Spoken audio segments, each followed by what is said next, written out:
बिस्मिल्लाहिर्रहमानिर्रहीम। अस्सलाम वालेकुम। Welcome to my channel MSc Nadia. आज आपको स्क्रीन पे नज़र आ रहा होगा ये बायोलॉजी क्लास 9 की बुक है। आज की वीडियो में मैं क्लास 9 बायोलॉजी का फर्स्ट चैप्टर शुरू करने जा रही हूँ और इसके साथ आपको ये भी बता दूँ कि क्लास 9 मैथ्स और फिज़िक्स के लेक्चर मेरे चैनल पे मौजूद हैं। इसके साथ साथ क्लास 10 और क्लास 11 की मैथ्स भी मैंने पढ़ाई है, उस पर भी लेक्चर्स जो हैं वो मौजूद हैं। तो वीडियो शुरू करने से पहले आप सबसे रिक्वेस्ट है कि प्लीज़ चैनल को सब्सक्राइब करें और बेल आइकन पर जाकर ऑल को प्रेस करें। और अगर आपको मेरी ये वीडियो पसंद आती है तो प्लीज़ लाइक करें और कमेंट्स में बताएं कि आपको कैसा लगा आज का लेक्चर। अगर आपको ये लेक्चर पसंद आएगा तो मैं इसी को कंटिन्यू करूँगी, क्लास 9 की बायोलॉजी को स्टार्ट करूँगी। जैसा कि मैं अपनी वीडियो में भी आपको बता चुकी हूँ कि क्लास 9 की बायोलॉजी की बुक जो है वो चेंज नहीं होगी, सेम है। तो अगर आपके पास पुरानी बुक मौजूद है तो आप उसको यूज़ कर सकते हैं और नहीं तो सबसे पहले हम देखते हैं। इसमें पूरे 9 चैप्टर्स हैं, ठीक है। और आज introduction to biology first chapter मैं स्टार्ट कर रही हूँ। ये पहला चैप्टर है इंट्रोडक्शन टू बायोलॉजी और इसमें हम जो है वो कौन कौन से टॉपिक्स पढ़ने जा रहे हैं। तो यहाँ पर लिखा हुआ भी है definition of biology, division and branches of biology, relation of biology with other sciences, Quran instruct to reveal the study of life, the levels of organization. तो चलिए स्टार्ट करते हैं। यहाँ पर सबसे पहले इंट्रोडक्शन है। इंट्रोडक्शन में यही बता रहे हैं कि बायोलॉजी जो है वो नेचुरल साइंस की ब्रांच है जिसमें आप स्टडी करते हैं लिविंग बींग्स के बारे में, ठीक है। लिविंग बींग्स जैसे एनिमल्स हैं, प्लांट्स हैं, ह्यूमन बींग्स, ये सब हैं लिविंग ऑर्गेनिजम्स, ठीक है। तो लिविंग बींग्स के बारे में बात करते हैं। It provides the knowledge about living organism which differ from each other in shape, size, composition etcetera. यानी लिविंग ऑर्गेनिज्म जो हैं वो एक दूसरे से किस तरह से मुख्तलिफ होते हैं। प्लांट्स आप देखें तो कई तरह के प्लांट्स हैं, किसी के लीव्स अलग शेप की होती हैं, किसी का कलर चेंज है, किसी के फ्लावर का रंग चेंज होता है, ठीक है। फ्लावर के पेटल्स में फ़र्क होता है, सेपल्स में फ़र्क होता है। तो इस तरह से डिफ्रेंशिएट करते हैं। तो सिर्फ प्लांट्स के हवाले से नहीं, इसी तरह एनिमल्स में भी आप देखें तो एनिमल्स भी मुख्तलिफ साइज़ के होते हैं। एलिफेंट बहुत बड़ा होता है, ठीक है। इसी तरह लिजर्ड को आप देखें तो बहुत छोटे साइज़ का है। तो मुख्तलिफ फैमिली से बिलोंग करते हैं, मुख्तलिफ तरह के होते हैं और इनकी कंपोजिशन के बारे में बात करते हैं, ठीक है। तो the word biology comes from Greek language, bios meaning life. ये बायोलॉजी वर्ड जो है वो ग्रीक लेटर से आया है, ठीक है। Bios meaning life and logos meaning through out reasoning, ठीक है, जिसे आप नॉलेज कह लें। Thus biology meaning study of life, ठीक है। तो ज़िंदगी के बारे में जो स्टडी होती है उसको बायोलॉजी का नाम दिया गया है। What is life? अब हम बात करते हैं कि लाइफ है क्या, ठीक है। तो लाइफ को आप कैसे डिफ़ाइन करेंगे?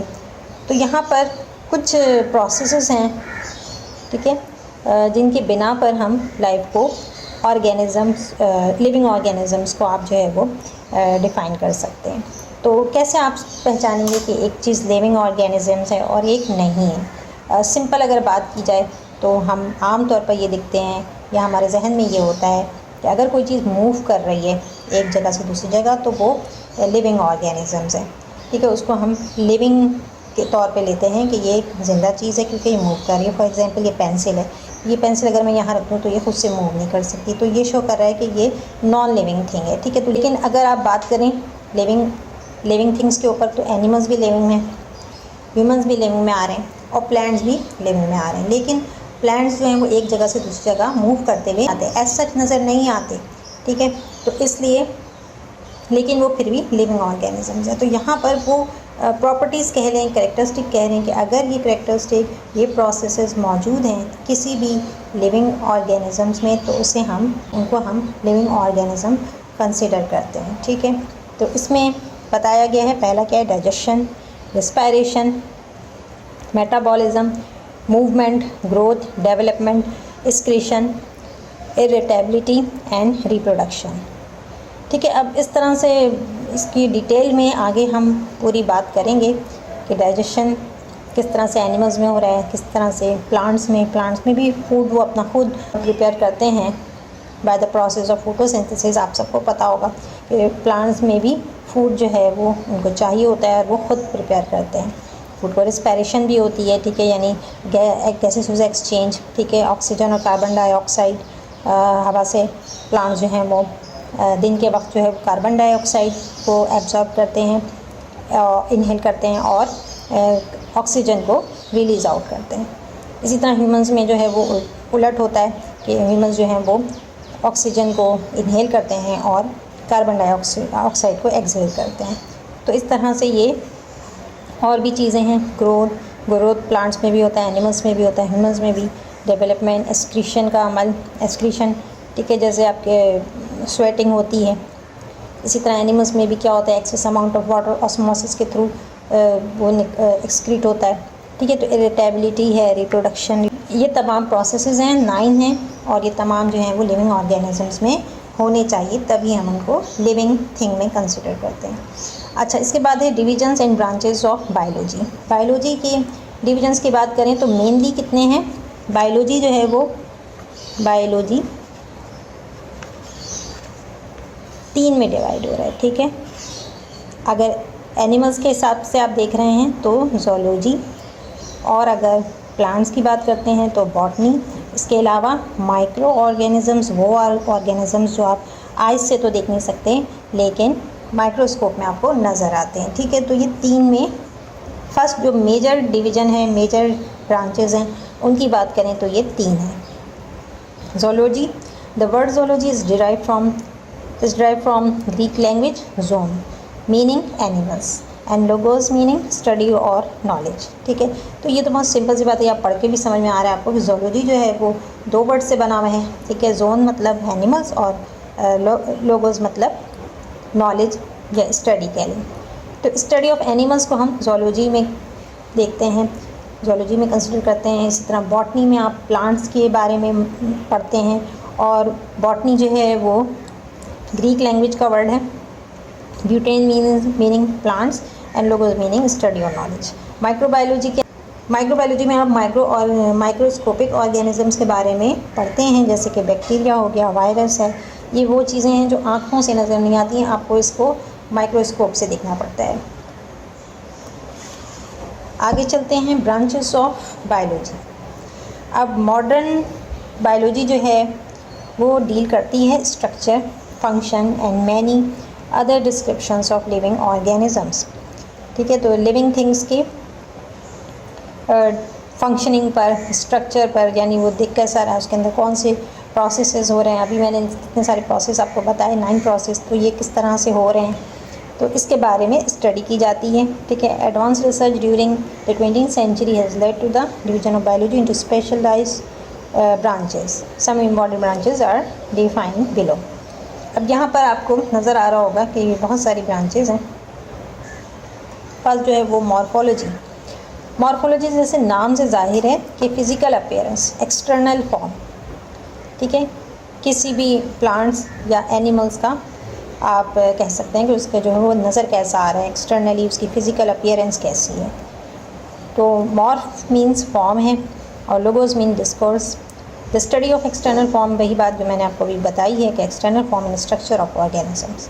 एनाटॉमी, एनाटॉमी किसे कहते हैं कि आप जो है internal part of body of living organisms को हम इसके अंदर स्टडी करते हैं, और किस तरह से, by cutting them open. Plants हो या एनिमल्स हो, उनको कट किया जाता है और फिर उनके इंटरनल बॉडी पार्ट्स के बारे में स्टडी की जाती है। इसको एनाटॉमी में हम कंसिडर करते हैं। इसके बाद थर्ड है सेल बायोलॉजी।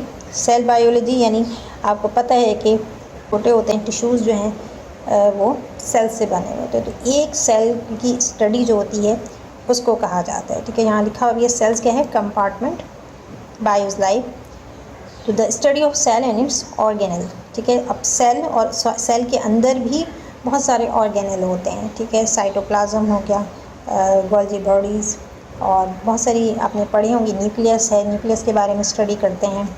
तो ये सारी चीज़ें जो है वो सेल बायोलॉजी में आती है। हिस्टोलॉजी, हिस्टोलॉजी जो है वो क्या है, स्टडी ऑफ टिश्यूज़, ठीक है। ये आप देखें पहले अपने सेल, फिर सेल, जब बहुत सारे सेल जमा होते हैं तो टिश्यूज़ बनते हैं। तो टिश्यूज़ की जो स्टडी है, स्ट्रक्चर ऑफ टिश्यू की प्लांट्स और एनिमल्स में, उसे हिस्टोलॉजी में पढ़ा जाता है।